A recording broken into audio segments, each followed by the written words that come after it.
Je la start? Yeah.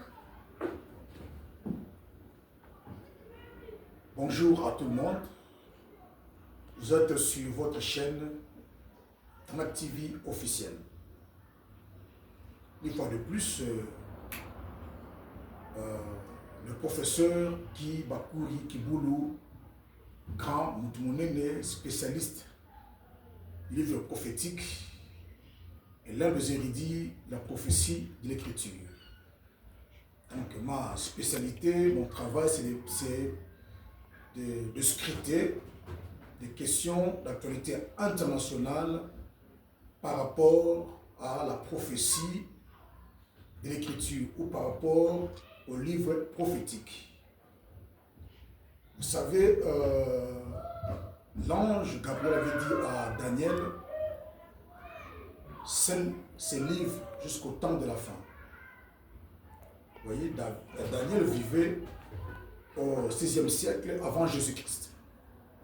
Donc, des informations des crises mondiales qui contiennent l'histoire contemporaine sont des informations complémentaires, des suppléments très indispensables pour comprendre, lire sans difficulté, sans ambiguïté, le livre prophétique. L'ange dira à Jean,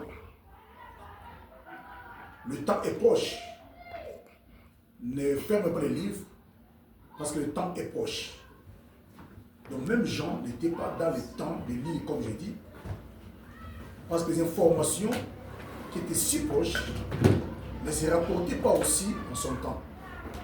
Donc, ces infos, qui sont des crises mondiales, qui sont des événements mondiaux, comme par exemple, je parle sur la crise en Ukraine, le massacre le 7 octobre des Juifs par le Hamas, les opérations militaires de Tsahal sur Gaza et Rafah sont des informations complémentaires, des suppléments qui viennent enrichir le livre prophétique pour permettre à l'érudit des temps de la fin, le prophète des temps de la fin, de lire couramment, sans difficulté, sans ombrage, livre prophétique.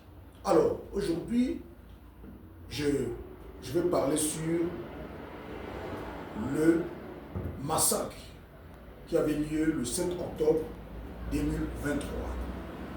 Dans mes recherches, dans mes analyses, ce massacre a été rendu possible à cause des accords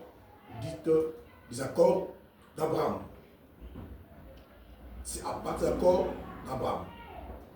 Quand on prend le nom d'Abraham, nous voyons 3 religions monothéistes.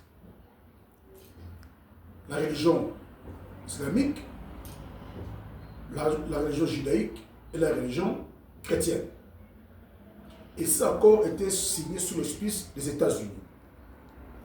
Les États-Unis, ayant perdu toute confiance dans le Moyen-Orient, par exemple, les États-Unis ont perdu un allié de taille, l'Arabie Saoudite, et bien d'autres pays arabes, stratégiques pour les États-Unis. Alors c'était pour les USA, les États-Unis, une stratégie pour récupérer ces pays-là. Alors les États-Unis voulaient passer par les accords d'Abraham au travers d'Israël pour se rapprocher de nouveau de ces pays-là. Parce que le nom d'Abraham veut dire quoi? On a tous un ancêtre commun, Abraham, juif, musulman et chrétien. Donc on peut s'entendre. Or, la haine des juifs, c'est une haine qui perdure. Alors, Tsahal, le gouvernement de Benjamin Netanyahu, on fait confiance que oui, avec ces accords, il y a de l'apaisement.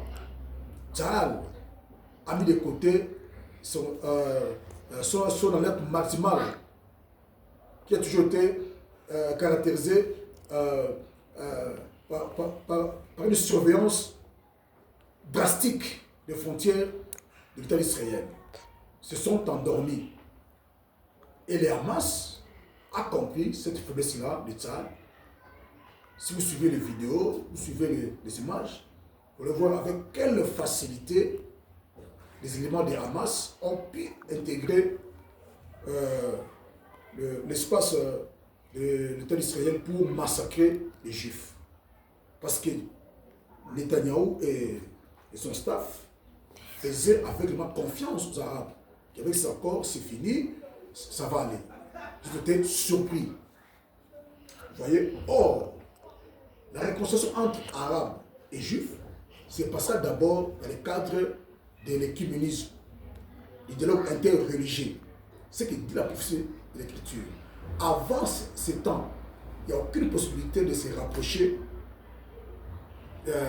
Les Juifs se rapprochent des Arabes ou des Arabes des Juifs. Il y aura toujours des tensions. Et la vraie réconciliation viendra, la vraie réconciliation entre Arabes et Juifs viendra lors des temps messianiques. Lorsque Jésus-Christ descendra, il y aura une réconciliation effective entre les Arabes et les Juifs. Pour le moment, c'est trop tôt, il y aura toujours des tensions. Alors maintenant, ces attaques, ces opérations militaires d'État sur Rafah, sur Gaza, ne font que préparer le monde à la deuxième guerre mondiale d'Armageddon. Parce que la prophétie de l'Écriture, les guerres Moyen-Orient constituent le puissant des deux guerres mondiales. Il y a un prophète juif qui a vécu le siècle antérieur, qui avait prédit sur les guerres Moyen-Orient comme étant une fournaise qui prépare le monde. Donc c'est une sorte de gâchette. Voilà. Une sorte de gâchette de ces deux dernières guerres mondiales, d'Armageddon et des Gog et Magog, qui sont des guerres à base du nucléaire. Donc voilà un peu le sens des événements au Moyen-Orient.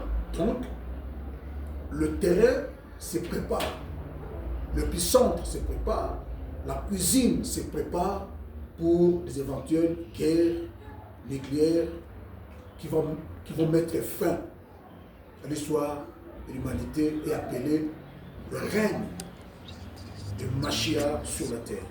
Voilà un peu, je voulais parler sur ça. C'est l'un des sujets de l'un des livres et documentaires qui sont en chantier, qui seront publiés depuis l'Afrique du Sud par moi-même qui vous parle, le professeur Ibakou Kiboulou, Grand Moutou, Mounene. Bye bye, je m'arrête là.